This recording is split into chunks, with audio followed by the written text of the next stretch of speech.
Pois seguimos con o programa e hoxe imos comenzar unha nova sección que vai levar Guillermo Peces.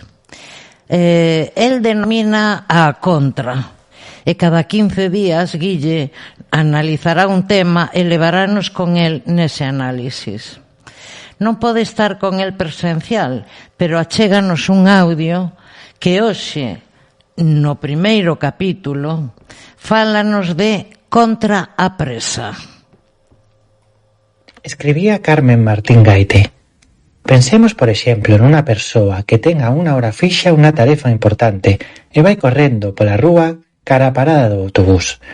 Esta persoa, enajenada pola aceleración, en poucos casos vai mirando o que fai, sino que vai empurrada polo que ten que facer despois.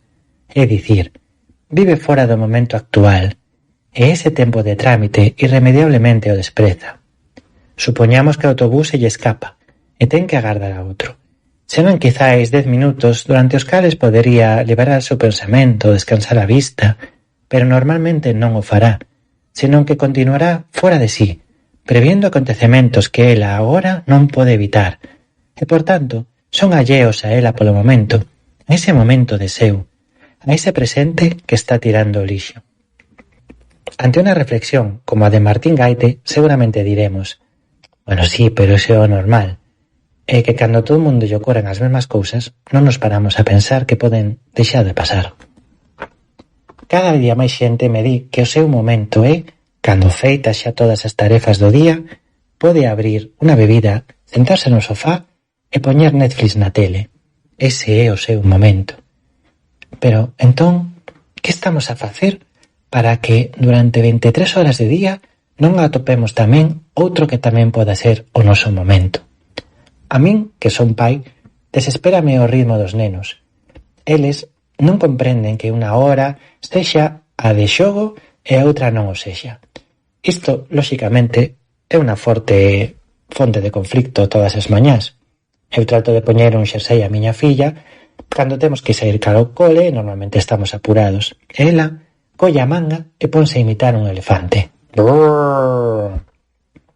Cando xa pasaron as presas e o meu cabreo disminuiu, penso, en que momento perdín eu esa capacidade de facer disfrutable cada instante? Planteome entón canto tardaría eu en aprender a non facer nada, se de súpeto tivera esa ocasión. Incluso canto tardaría eu en aprender a facer algo realmente ben, con esa dedicación dos artesáns. Porque, a verdade, no mundo actual, as cousas as facemos todas apretadas, con moita presa e pasando un pouco mal. E senón, non se fan. Queremos adherirnos á causa xeral, acabar coas injusticias do sistema, dinamitalo dende as súas burbullas, pero pipipipi, pipipipi, pipipipi. No fondo está o desexo de apagar a alarma e penso en como gravitamos en torno ao que non necesariamente nos fascina. Será por iso que queremos que pase deprisa. Lavorare con lentezza senza fare alcuno sforzo. Moitas gracias, Guille. Por certo, Carmen Cuesta, véxote moi pendiente do tema. Para min, que queres decir algo, pero véxote como inquieta. A ver, é certo, non vamos a enganar os ointes. Eu escoitei na miña casa o audio de Guille, que me pareceu un audio moi suxestivo. Entón, estiven escribindo unhas reflexións que quero compartir con vos. O primeiro é que se me veu inmediatamente á cabeza un cartaz que aparece nos pasos de nivel dos convollos de Portugal. Un cartaz moi breve que di: pare, escute, olle. 3 verbos moi básicos, pero que se poden convertir ou se deberían de convertir nunha verdadeira filosofía de vida. Parar, para non ser arrastrados pola inercia; escoitar o que temos dentro e ao redor; e mirar con calma o que temos adiante. E precisamente desa sensación de ir correndo detrás do tempo, de vivir sempre no que vai a vir despois, nos fala un libriño delicioso que eu lle regalo a todos os meus amigos, que se chama O don da sesta. El don de la siesta, está escrito en castelán, de Miguel Ángel Hernández. Nel, o autor propón algo aparentemente moi sinxelo: parar, dormir un ratiño, deixar que o tempo se suspenda. Detrás desta simplicidade hai unha idea moi potente: a sesta como acto de resistencia frente á lóxica da productividade. Trataríase de recuperar o corpo, a casa, o momento.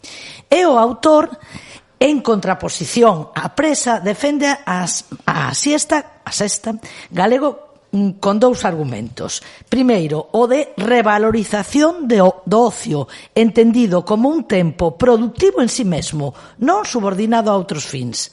E a sexta como xesto político, porque, segundo el, resiste a lóxica neoliberal da hiperactividade e a rendabilidade constante.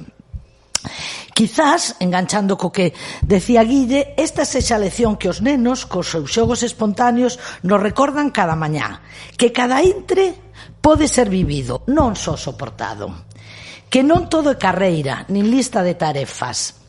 Entender que, do mesmo xeito que se pode gozar dunha vivida no sofá pola noite, tamén podemos atopar pequenos dons de tempo durante o día. Momentos de pausa, de silencio, de desvío, que nos axudan a vivir mellor. Ao final, tanto Guille como Carmen Martín Gaite, como Hernández e o mesmo cartaz portugués que vos leía, din o mesmo: paremos un intre, escoitemos, miremos. Quizais descubramos que o do tempo non vai só de gastalo, senón tamén de habitarnos nel. Vale. De alguna forma, bueno, penso que é un tema para tratar largo e tendido. Sacou para min Guille un tema moi interesante. Ahora, cando houbo tempos, e sobre todo de cara ás mulleres, como que tiñamos que facer, era todo como baixar e decir, quero aburrirme un pouco. Ese aburrimento non é aburrimento, senón é enriquecemento. Claro, é que a palabra ocio é a negación de ocio, nec ocio, do latín, o negocio. Decir, ocio non ten por que ser perder o tempo tal como entendemos ahora. O ocio é un sin tempo embargo, así non lo foi. Pero temos un ocio de consumo. Sí. Entón, ese ocio deriva en necesitamos máis negocio. Porque, bueno. Sí, penso que é un tema, a min pareceme moi interesante o tema, e seguramente daría, pois ao mellor para máis charlas, seguramente. Pero bueno, hoxe vamos seguir o programa como tiñamos programado. Vale, moi ben.